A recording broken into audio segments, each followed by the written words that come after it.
영을 위한 하나님의 말씀, 창세기 2장 18절로 25절입니다. 구약성경 3쪽이 되겠습니다. 한 절씩 교독하겠습니다. 제가 18절 읽겠습니다. 여호와 하나님이 이르시되 사람이 혼자 사는 것이 좋지 아니하니 내가 그를 위하여 돕는 배필을 지으리라 하시니라. 여호와 하나님의 흙으로 각종 돌짐승과 공중의 각종 새를 지으시고 아담이 무엇이라 부르나 보시려고 그것들을 그에게로 이끌어 가시니 아담이 각 생물을 부르는 것이 곧 그 이름이 되었더라. 아담이 모든 가축과 공중의 새와 들의 모든 짐승에게 이름을 주니라. 아담이 돕는 배필이 없으므로 여호와 하나님이 아담을 깊이 잠들게 하시니 잠들매 그가 그 갈빗대 하나를 취하고 살로 대신 채우시고 여호와 하나님이 아담에게서 취하신 그 갈빗대로 여자를 만드시고 그를 아담에게로 이끌어 오시니 아담이 이르되 이는 내 뼈 중에 뼈요 살 중에 살이라 이것을 남자에게서 취하였은즉 여자라 부르리라 하니라. 이러므로 남자가 부모를 떠나 그의 아내와 합하여 둘이 한 몸을 이룰지로다. 아담과 그의 아내 두 사람이 벌거벗었으나 부끄러워하지 아니하니라. 아멘. 아멘. 네, 이 본문의 말씀을 중심으로 아담과 하와 곧 그리스도와 교회의 모형이라는 제목으로 주의 말씀을 아담과 하와를 통하여 계시되는 영적 진리가 무엇인지 나누고자 합니다. 성도님들 한번 따라해 주실래요? 아담과 하와, 그리스도와 교회의 모형. 그리스도와 교회의 모형. 네, 형제자매 여러분 모두 2026년에도 주 하나님 안에서 늘 강건하시고 성령의 불을 사모하시는 신령한 사명자들이 다 되시기를 기원합니다. 아멘. 오늘 예문교회 주신 진리의 말씀 창세기 2장 18절로 25절에서 창세기 기자 모세는 삼위일체 하나님께서 불그스레한 색을 가진 흙의 티끌로 첫사람의 몸을 조성하시고 그 코에 살아있게 하는 호흡을 훅 하고 불어넣어 살아 호흡하는 존재, 곧 이게 네페시 하입니다. 이것을 생명이라 이렇게 번역해놨는데 살아 호흡하는 존재가 되게 하신 첫사람, 곧 붉은색의 아담을 중심으로 창조 역사를 완성하시는 장면을 증언합니다. 창조 역사가 하나님이 솔로 모든 걸 다 하시는 게 아니라 아담을 통해서 어떤 일을 하신다, 마무리를 하신다. 이 장면의 18절에서 모세는 첫사람 아담을 지으신 삼위일체 하나님 여호와께서 이 사람이 홀로 있는 것이 좋지 아니하다. 내가 그를 위하여 돕는 배필을 지으리라 말씀하신 것을 듣습니다. 그 듣는 대로 그대로 우리에게 전해주고 있습니다. 이는 첫사람 아담이 홀로 있는 것이 좋지 아니하기 때문에 그를 위하여 원조의 파트너, 도움의 파트너를 지으시겠다는 창조의 목적을 밝히신 것입니다. 그래서 여자의 존재의 목적이 이제 여기서 나오는 거죠. 그죠? 근데 이 여자의 존재의 목적이 그걸로서 끝이 아니라 이것은 하나의 예표고 상징입니다. 하나님은 그것보다 더 깊은 것을 뭐냐니까 이루어 가실 일을 이들을 통해서 눈에 보이듯이 보여주신 거예요. 최종 목적이 단순하게 아담과 하와를 짓는 것이 목적이 아닙니다. 하나님의 계획이, 다른 계획이 있단 말이에요. 그 배후에. 이어지는 19절에서 삼위일체 하나님 여호와께서 창세기 1장 24절에 말씀하셨죠. 하나님이 이르시되 땅은 생물을 그 종류대로 내되 가축과 기는 것과 땅의 짐승을 종류대로 내라 하시니 그대로 되었다 하는 그들처럼 흙으로 모든 들짐승과 공중의 모든 새를 지으시고, 이게 하나님이 직접 지으신 것처럼 나오지만 실제로는 창세기 1장 24절에 어떻게요? 하나님이 땅에게 이르시되, 하나님이 이르십니다. 땅은 생물을 그 종류대로 내다. 그래서 땅이 만들어낸 것입니다. 그래서 땅이 뭐를 사용해서 짐승을 만들어냈냐? 흙이. 땅의 땅 중에서 돌도 있고 여러 부분들이 있잖아요. 그 중에서 뭘 주로 사용했다는 거죠? 흙을 사용했다. 흙. 붉은색, 불구스름한 흙으로 모든 던짐승과 공중의 모든 새를 지으시고 에덴 동산 안에 두사 동산을 경작하고 지키게 하신 아담이 그것들을 무엇이라고 부르는지를 알아보기 위해서 아담이 이걸 지켜야 되니까 이것들을 경작하면 지켜야 되잖아요. 그러면 지키려면 이름을 불러야 될까. 그래서 그 이름을 아담이 친히 짓게 만든다. 그래서 그 아담이 하나님의 뜻대로 그것들 앞에 하나님 지으신 그것들을 아담 앞으로 오게 하니까 아담이 그것들을 위하여 부르는 그것이 각 생물의 이름이 됩니다. 이는 삼위일체 하나님의 명령을 따라 땅이 흙으로 만들어낸 모든 들짐승과 공중의 모든 새가 어떻게 현재와 같은 이름으로 불리게 됐는지 그 기원을 계시합니다. 이해되시죠? 사람들이 그냥 붙여넣은 게 아니라는 거죠. 누구죠? 첫사람 아담이 그 이름들 줬고 그 이름이 결국은 계속해서 누구를 통해서 아담과 그 후손들을 통해서 계속해서 지금 이어져 오고 있는 것이 현재 우리가 이름을 부르는 그 상황이다. 그러니까 그걸 어떻게 사람들이 철학자들은 그게 궁금했거든요. 어떻게 헬라 철학자들은 플라톤 철학자 같은 경우에는 예를 들면 우리가 책상에 있으면 그 책상이라 부르는데 왜 그걸 책상이라 부르게 됐을까? 그게 궁금하잖아요. 그래서 플라톤은 어떻게 설명하느냐. 이 책상이라는 것의 원형이 따로 이데아에 있어요. 그래서 그걸 닮은 모든 것들은 뭐라 부른다고요? 책상이다. 그 책상은 모양이 굉장히 다양합니다. 한 종류만 있는 게 아닙니다. 그죠? 책상은 다양한 종류가 있는데 그것들 다 뭐라고 부른다고요? 그런 비슷한 그 그룹에 속하는 것들은 다 책상이라 부른다. 그렇게 그러니까 이데아에서 있는 것을 그 모형을 우리는 그 따라서 이름을 부른다 하는 이런 걸 그렇게 했는데 실질적으로는 아담이 이 모든 생물들에게 하나님의 뜻대로 이름을 불러서 그것이 곧 그들의 이름이 되었다 하는 것을 알려줍니다.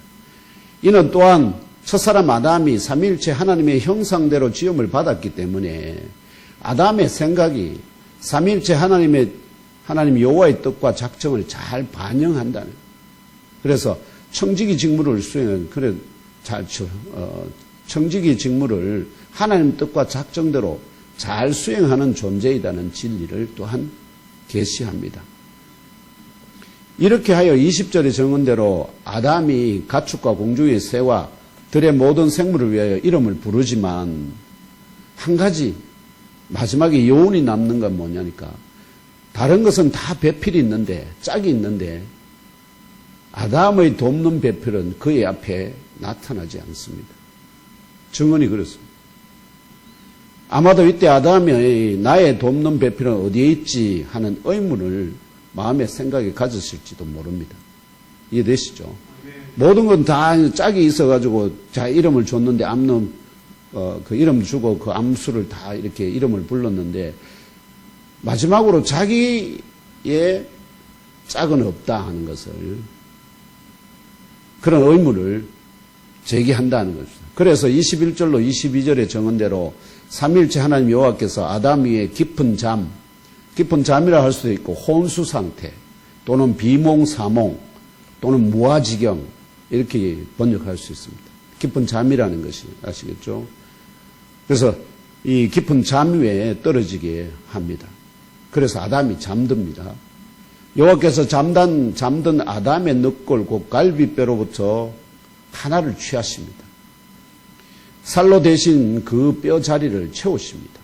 아시겠죠? 아담이 그 갈비뼈가 빠졌기 때문에 그 부분이 비어 있잖아요. 그 부분을 뭘로 채웠다고요? 살로 대신 채웠다 합니다. 이렇게 삼위일체 하나님 여호와께서 아담으로부터 취하신 그 갈비뼈로 여자를 재건하신다고 그래요. 세우신다 이렇게. 그냥 만든다는 표현보다는 어떻게 한다고요? 마치 집을 세우듯이 세운다는 표현을 합니다. 여기에 여러 가지 복선이 있습니다. 그리고 그녀를 아담 앞으로 가게 하십니다. 이해되죠? 모든 짐승을 다 그 앞으로 지나가게 했는데 마지막에 누가 없다고요?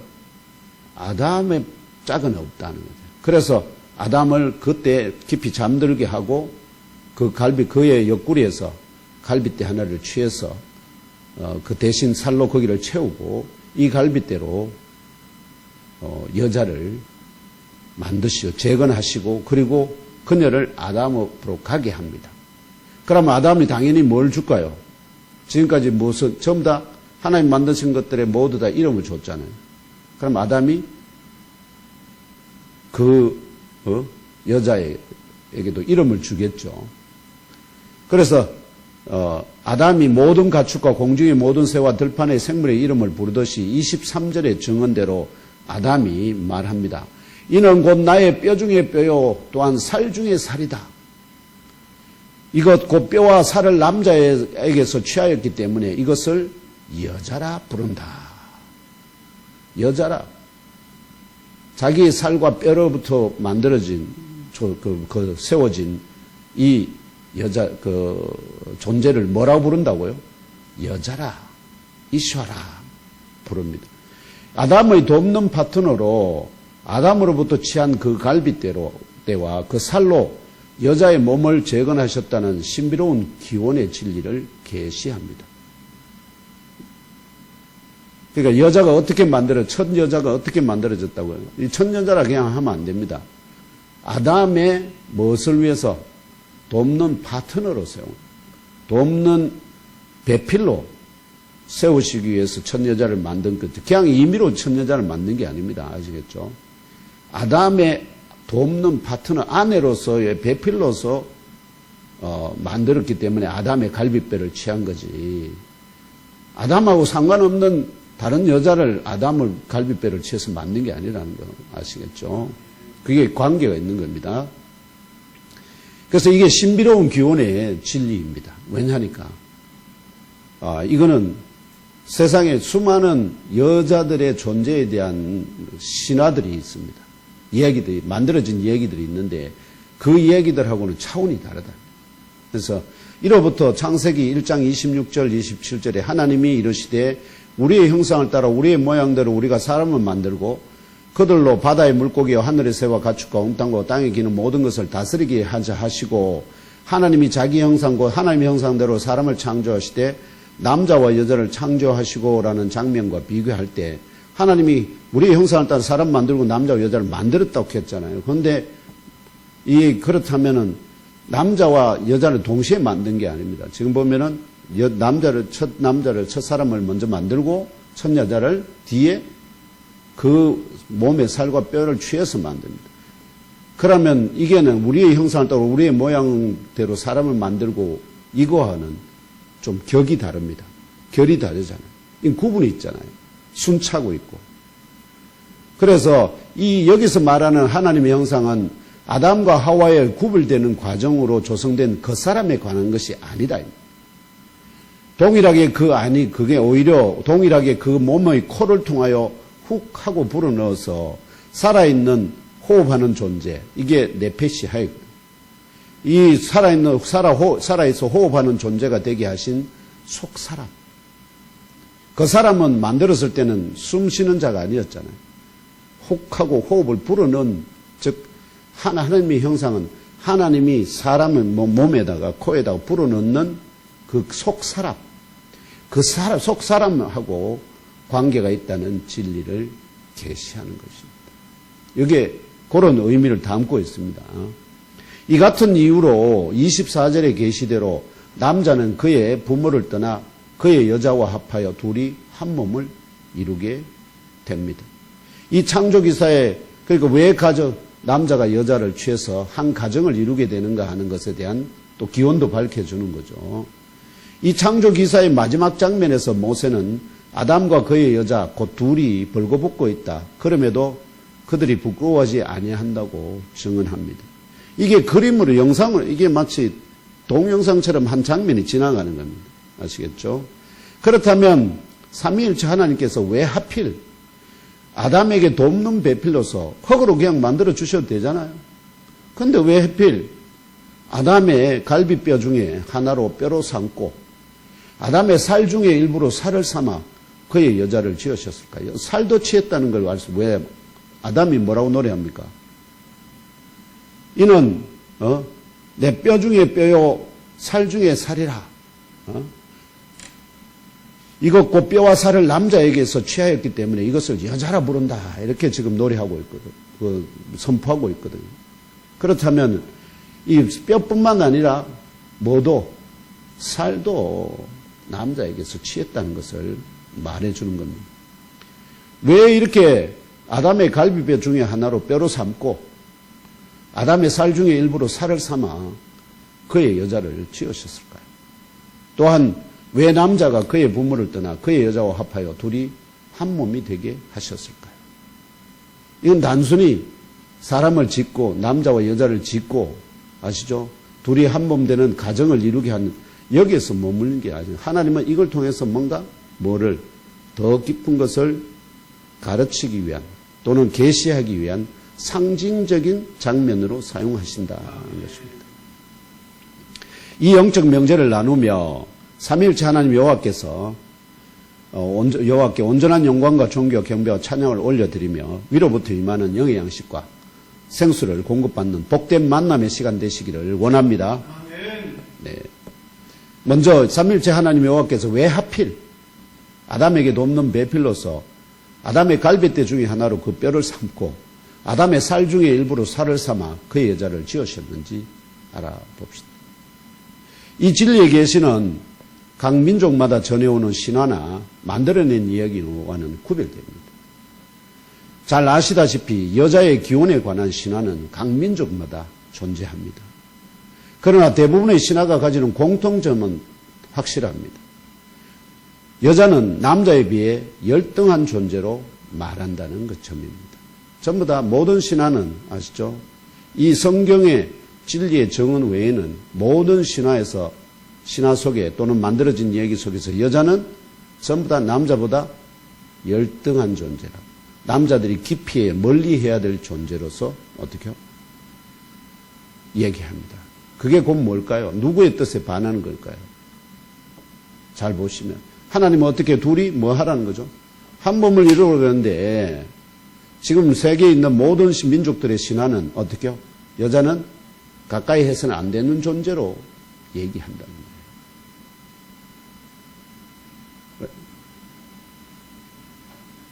예를 들면 판도라의 상자로 유명한 그리스 신화는 인간 사회를 질투한 신들이 인간들을 멸망시키기 위해 만들어 보낸 것이 바로 여자였다고 전해집니다.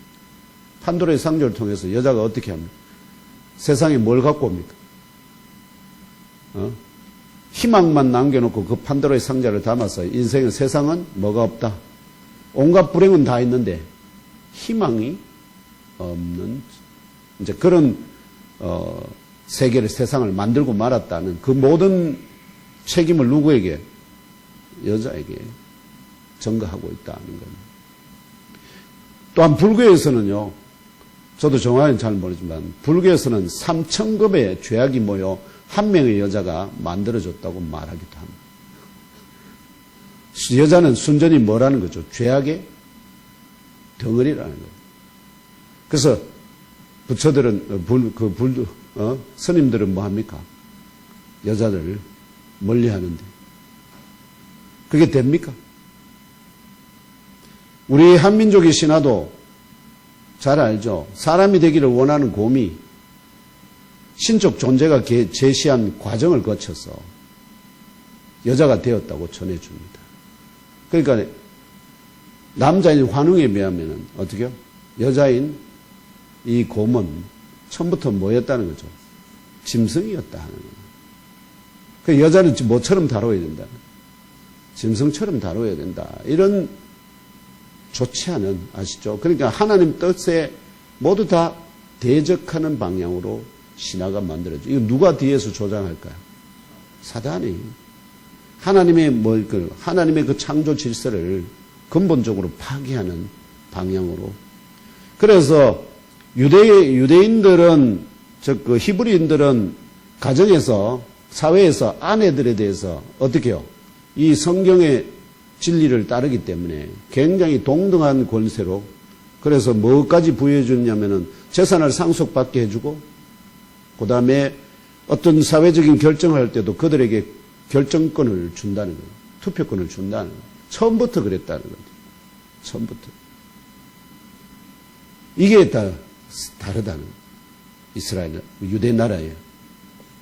반면에 오늘 예문교회 주신 진리의 말씀은 여자가 남자에 비해 열등한 존재나 우월한 존재로 계시하지 않습니다. 삼일째 하나님 여호와께서 아담의 돕는 배필로서 여자의 몸을 아담의 옆구리에서 취한 갈빗대와 살을 사용하여 재건하시는 기이한 장면은 머리에서 취했으면은 남자의 머리 위에 세운 거고 발에서 취했으면 어떻게요? 남자의 발 밑에 아래로. 그런데 해필 어디에서 취했다고요?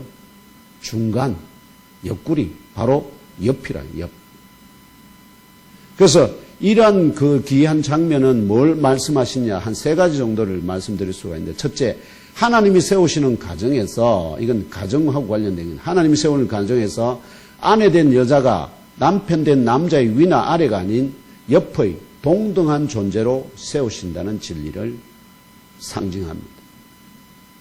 둘째, 하나님이 세우시는 가정에서 남편과 아내는 육체적으로도 깊은 친밀성과 일치의 연합을 이루는 것이라는 진리를 상징합니다. 우리 한 몸 되게 하시기. 그 다음에 셋째, 하나님이 세우시는 가정에서 옆구리의 갈빗대가 생명의 좌소인 심장을 보호하듯이, 심장에 생명이 있다고 믿거든요. 거기가 이 갈빗대가 보호하듯이 남편과 아내는 생명을 바쳐서라도 서로를 보호하며 돌보는 관계이다는 진리를 상징. 이 세 가지 정도. 그래서 여기에서 끝난 대부분의 하면 아이고 그렇구나. 가정에서 그럼 아내와 남편 이렇게 해야 되는데, 문제는 여기서 더 깊은 영적 진리와 지혜를 하나님은 계시하고 있기 때문에 이것을 얻기 위해서 첫사람 아담은 오실자의 모형이다 증언하는 로마서 5장 14절의 진리를 함께 읽으며 생각하여 봅시다. 로마서 5장 14절 시작. 그러나 아담으로부터 모세까지 아담의 범죄와 같은 죄를 짓지 아니한 자들까지도 사망이 왕노릇하였나니 아담은 오실자의 모형이라. 아멘. 이렇게 아담이 오실자, 곧 여자의 후손이자 마리아의 아들로 성육신하신 나사렛 예수 그리스도의 모형이라면, 동일하게 아담의 아내 된 여자도, 아시죠? 남편인 아담이 모형이라면 그의 아내 된 여자도 뭐라는 거죠? 모형이라는 거예요. 모형. 그러면 이 에덴 동산의 첫 가정은 모형적 가정입니다. 모형적 가정. 그래서 그 남편 된 아담의 본체이신 나사렛 예수 그리스도와 한 가정을 이루게 되는 그 어떤 본체의 모형이다 할 수 있습니다. 그렇다면 나사렛 예수 그리스도와 한 가정을 이루게 되는 그 어떤 본체는 무엇일까요? 에베소서 5장 22절로 25절을 함께 읽으며 그 본체가 무엇인지 알아봅시다. 시작. 아내들이여 자기 남편에게 복종하기를 주께 하듯 하라. 이는 남편이 아내의 머리됨이 그리스도께서 교회의 머리됨과 같음이니 그가 바로 몸의 구주시니라. 그러므로 교회가 그리스도에게 하듯 아내들도 범사에 자기 남편에게 복종할지니라. 남편들아 아내 사랑하기를 그리스도께서 교회를 사랑하시고 그 교회를 위하여 자신을 주신같이 하라. 아멘. 이 진리의 말씀에서 세 가지 중요한 영적 진리를 발견할 수 있습니다. 첫째는 하나님이 세우시는 가정에서 태초에 아내는 남편의 위나 아래가 아닌 옆자리에 동등한 존재로 세움을 받았는데, 어떤 사연으로 인해서, 아시죠? 어떤 사연으로 인해서 남편이 후에 아내의 머리가 되었기 때문에 교회가 그리스도에게 복종하듯이 아내는 자기 남편에게 복종하는 것이 하나님의 뜻과 작정이라는 진리. 어떤 사연이 있었다는. 왜냐하면 원래는 뭐 하기 생겼다. 옆에 동등하게 서는 자를 세웠는데 이제는 뭐가 될까? 남편이 아내의 머리가 됐다. 그래서 처음부터 이렇지 않았다. 그러면 중간에 무슨 일이 있었다는 거죠. 어떤 일이 있었다는 것을 암시합니다.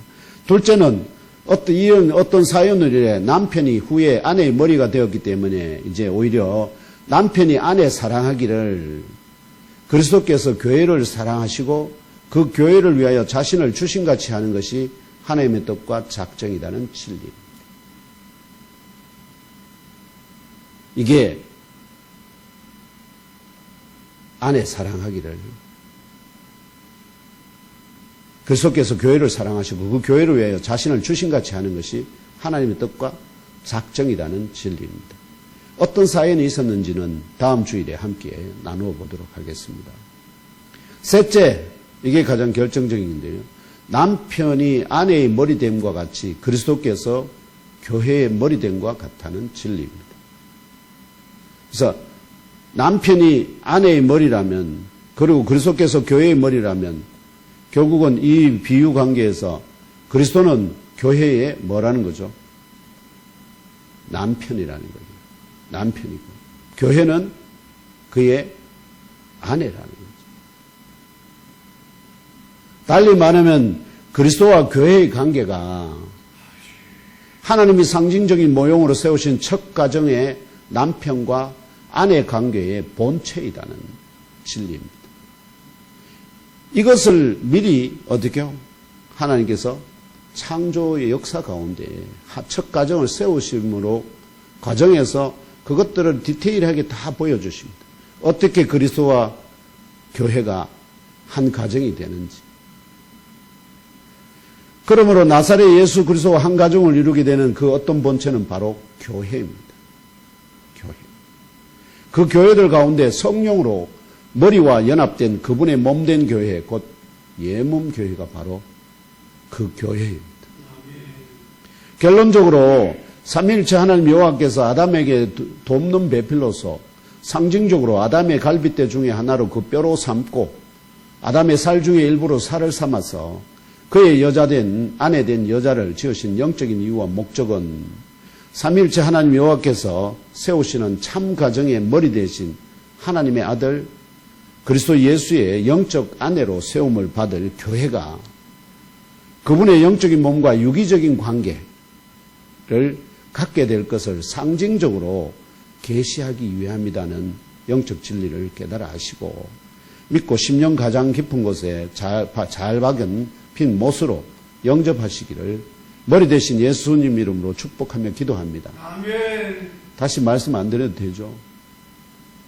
예수께서 하나님께서 아담의 그 옆구리에서 갈비뼈를 취해서 또 그 살을 함께 취해서 여자의 몸을 만드시고 그 코에 생기를 불어넣어서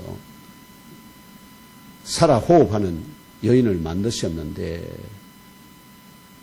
그 관계가 결국 뭐냐?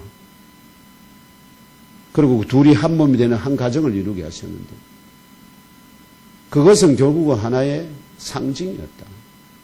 진정한 의미는 그리스도를 통해서 교회를 세우시고 그 교회를 당신의 몸으로 삼으시는 그 관계에서 그 관계를 미리 보여주기 위한 하나님의 그 계시가 오늘 말씀 속에 들었다 하는 겁니다. 그렇다면 왜 여자가 그의 부모를 떠나 그의 여자와 합하여 둘이 한 몸이 되게 하셨을까? 왜 남자가 그의 부모를 떠나서 그의 여자와 합하여 둘이 한 몸이 되게 하셨을까요? 에베소서 1장 20절에서 23절을 함께 읽으면 그 답을 생각해 봅시다. 시작. 그의 능력이 그리스도 안에서 역사하사 죽은 자들 가운데서 다시 살리시고 하늘에서 자기의 오른편에 앉히사 모든 통치와 권세와 능력과 주권과 이 세상뿐 아니라 오는 세상에 일컫는 모든 위엄 위에 뛰어나게 하시고 또 만물을 그의 발 아래에 복종하게 하시고 그를 만물 위에 교회의 머리로 삼으셨느니라. 교회는 그의 몸이니 만물 안에서 만물을 충만하게 하시는 이의 충만함이니라. 아멘. 왜 하필 바울이 이 에베소 교회를 향해서 이 편지를 이렇게 그리스도와 교회와의 영적 깊은 관계를 이렇게 말씀하시느냐. 바로 이 헬라 철학이 말하면은 넘치던 곳이거든요. 그 헬라 철학자들은 어떻게 생각했느냐. 이 말하면은 사람이 죽어서 부활이라든지 이런 것이 불가능하고 죽으면 말하면은 계속해서 그들 가운데도 뭐가 있냐면은 부활이라기보다는 그들이 믿는 것은 말하면 불교의 말하면 일종의 그겁니다. 사람이 다시 태어나는데 그거에 따라서 사람으로 태어나기도 하고 또 짐승으로 태어나기도 하는 이런 그 관계를 말하면은 불교적인 그런 그 사상이 젖어 있는데 그들에게 진정으로 말하면은 그리스도께서 죽으시고 부활하신 그 역사를 증언하고 그렇게 해서 왜 교회와 그분하고 어떤 관계에 있는지를 철학적으로 설명하기 위해서 이 지금 말씀을 주시고 계십니다. 그래서 교회와 즉 머리와 몸 사이의 관계는 그 철학자들이 너무 잘 알고 있잖아요. 이 머리가 명령을 해야 몸이 듣는 것을 너무나 잘 알고 있기 때문에 그 머리와 몸이 하나로 연결되어 있는데 그게 속 사람이 이 둘을 하나로 연결시키는 생명의 근본인 걸 갖다가 그들이 알고 있기 때문에 그걸 기반으로 삼아서 지금 이 에베소 말하면 교회 성도들 그 안에 누구가 많이 있다는 거죠. 철학이 깊은 조예를 가진 말하면 이방인 성도들도 상당히 있다는 것을 보여줍니다. 그래서 삼위일체 하나님 여호와께서 에덴 동산에 세우신 첫 가정을 여기서 잘 보면은 왜 아담을 또 해필 뭐에 들어갑니까? 깊은 잠에 떨어진 남편된 아담의 옆구리에서 잠들었을 때 아담의 옆구리에서 취한 갈비. 우리는 뭐 지금 수술이라는 과정을 너무 잘 알고 있으니까 아이고 수술하려면 너무 통증이 아프고 그러니까 잠들게 했겠지 이렇게 생각하는데 그게 아니라 이 깊은 잠에 빠지게 하는 것도 의미가 있다. 왜냐하면 교회가 여자가 만들어지는 과정에서 아담이 잠들어야 되잖아요. 그게 곧 뭘 이야기할까요? 그리스도께서 십자가에 죽으시고 그거하고 관계가 있다. 그걸 가리킨다. 그래서 깊은 잠에 떨어진 남편된 아내의 아담의 옆구리에서 취한 갈빗대와 살로 아내된 여자의 몸을 재건하시고 이게 왜냐하면 처음부터 몸이었잖아. 살과 뼈였잖아. 그런데 그것을 다시 어떻게 해요? 새롭게 온전하게 뼈는 뼈대로 살도 살대로 이렇게 재건하신다. 다시 세우신다. 그리고 그 코를 통하여 살아있게 하는 호흡을 훅 하고 불어넣으심으로 살아 호흡하는 존재가 되게 하신 후에 둘이 한 몸을 이루게 하셨듯이 이해되죠? 과정이 마지막 가정을 하나님께서 그리스도 예수의 죽으심에 의해 영적인 교회의 뼈대와 살을 재건하시고 죽으시는 그 전에 뭐 다 해놓았습니까?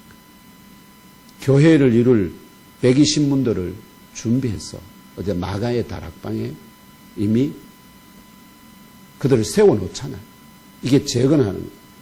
그리고 부활 성천하신 그리스도 예수로부터 또한 성부 하나님으로부터 나오신 성령이 오순절 마가의 다락방 교회 가운데 강림하심으로 교회의 지체들이 영적으로 살아나게 하심과 동시에 머리 대신 그리스도 예수께서 성령 충만한 그 교회를 영생하는 신부로 삼아서 둘이 한 몸이 되게 하심으로 영원한 가정, 첫째 가정은 어떻게요? 결국은 무너져 내렸지만 둘째 가정은 영원히 함께 살아가야 할 가정이잖아요. 그 영원한 가정으로 세우실 삼위일체 하나님의 뜻과 작정을 상징적으로 계시하기 위함이라는 영적 진리를 깨달아 하시고 믿고 심령 가장 깊은 곳에 잘 박힌 못으로 영접하시기를 머리 대신 예수님 이름으로 축복하며 기도합니다. 아멘. 이해됐었습니까? 이제. 아멘. 예. 그렇다면 우리가 뭐냐면 여기 바울이 지금 이제 죽게 하듯이 여자는 자기 남편에게 복종하라 하고 또 남편은 그의 아내 사랑하기를 남편이 아내에게 복종하라고 말 안 합니다. 사랑하라는 거예요. 그 사랑하기를 주께서 어떻게 교회를 위하여 자기 생명을 드린 것처럼 먼저 사랑하라. 그러고 난 다음에 교회가 세워지잖아요. 그러면은 이게 지금 오늘날 우리 시대 가운데 성도들 중에 가정에서도 이렇게 논쟁이 되죠. 남편들은 뭐라 합니까? 당신이 먼저 순종해야 내가 사랑하지 이렇게 하고, 아내들은 어떻게 해요? 당신이 사랑해야 내가 순종하지, 복종하지 이렇게 해도 그게 말이 나오잖아요. 근데 여기 이 원리를 따르면 먼저 누가 어떻게 해요? 사랑을 먼저 남편이 아내 된 자를 생명을 다해서 목숨을 다해서 사랑하는 것으로부터 시작한다 하는 것을 아시고, 남편 된 자들을 여러분은 아내 사랑하기를 주께서 교회를 위하여 사랑하신 것 같이, 자기를 생명을 드리신 것 같이 진심으로 사랑하고 또 사랑하시기를 축복합니다. 아멘. 그래서 그렇다면 하나님의 아들 예수 그리스도의 몸에 지체된 것을 믿고 영접한 우리는 이제부터 무엇을 생각하며 어떻게 살아야 할까요? 무엇을 생각해야 될까요? 첫째, 그리스도의 몸의 지체로서 그리스도의 장성한 분량에 충만한 데까지 건강하게 자라기 위해, 건강하게 자라려면 무엇을 해야 됩니까? 영적 양식과 생수를 어떻게 해요? 때를 따라서 충분하게 섭취하여야 하지 않겠습니까? 그래서 끊임없이 하나님의 말씀과 또 성령이 부어주시는 위로부터 임하는 영적인 생명수를 늘 사모하시기를 바랍니다. 둘째는 머리 대신 그리스도 예수께서 하달하시는 명령에 무조건 아멘으로 화답하고 성령의 능력을 덧입어서 그대로 온전히 순종을 배워나가시는 아브라함과 사라 같은 믿음의 의인들로 세움받으시도록 삶의 목표와 방향을 분명하게 세우시기를 권면드립니다. 아멘. 그렇지 않고는 어떻게요? 삶이 어떻게 하든지 지금 하나님의 말씀에서 떠난 모든 신화들이, 민족들의 신화들이 결국은 전부 다 무엇을 대적하는 방향으로 갑니까? 하나님의 뜻과 작정을 대적하는 방향으로 가고 있거든요. 그러면은 내 생각대로, 내 마음 뜻대로 행하는 모든 것은 다 어디로 갈 수밖에 없겠습니까? 하나님의 뜻에 대적하는 방향으로 갈 수밖에 없습니다. 그래서 내가 하나님의 몸의 지체, 그 지체로서 옛몸 교회가 그리스도의 신부가 된다는 것을 생각하고, 내 개인이 아니라는 것을, 성도들이 마치 내가 개인이 신부가 된다니 이렇게 생각하시는 분들인데 그게 아닙니다. 아시겠죠? 개인이 신부가 아닙니다. 교회가, 옛몸 교회가 신부고, 그 신부의 몸에 우리는 다 뭐로 붙어 있습니까? 지체로 붙어 있다. 그래서 그 지체가 들어오면은 어떻게 된다는 거예요? 또 자라지 못해가지고 이 거룩하신 그분의 몸이, 지체가 이만큼 성장해야 되는데 요만큼밖에 안 되면 어떻게 해요? 쓸모가 없어서 도태될 수 있다 하는 것을 생각하시면서 끊임없이 성장을 위한 영의 양식과 생수를 취해야 한다. 섭취해야 한다. 그것을 정확하게 제시해 주는 것이 필요하다. 왜냐하면 이 시대 가운데 많은 분들이 얘기합니다. 설교는 홍수 시대인데 말하면 취할 만한 양식이 별로 없다 이렇게 말씀하시는 분들이 있는데, 성도들이 삶의 현장에서 끊임없이 에너지를 공급받지 않고 힘을 쓰게 되면 나중에는 무슨 상태가 오겠습니까? 힘을 공급받아가지고 그걸 계속 사용해야 되는데, 힘이 공급받는 게 없이 쓰다 보면 뭐가 올까요? 결국은 탈진하게 됩니다. 탈진. 예. 그 탈진하게 되면은 어떤 상태가 될까? 몸이 원래 부실해지면 정신도 희미해집니다. 그러면서 하나님과의 관계도 결국 깨어지게 되면 교회 가봐야 별 재미없다 이런 어떤 인식에 도달하게 되면서 점점 교회 가는 것이 어떻게 될까요?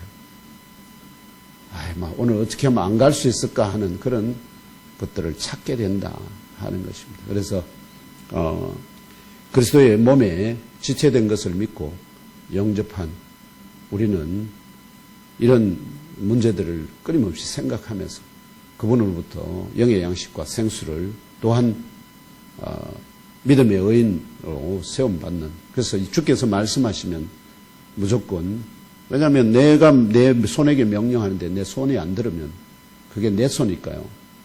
아닙니다. 내 발이 안 들으면 내 발이 아닙니다. 그러면 그건 내가 너무 발인데도 불구하고, 너무 손이고 너무 발인데도 불구하고 내가 막 그리스도의 것이라고 자기가 어떻게요? 억지로 그냥 자기 혼자 생각해요. 그리스도의 말씀에 전적으로 복종하시는 저와 우리 예mon교회 성도들님들 다 되시기를 주 예수 그리스도 이름으로 축복하며 다시 한번 기도드립니다. 아멘.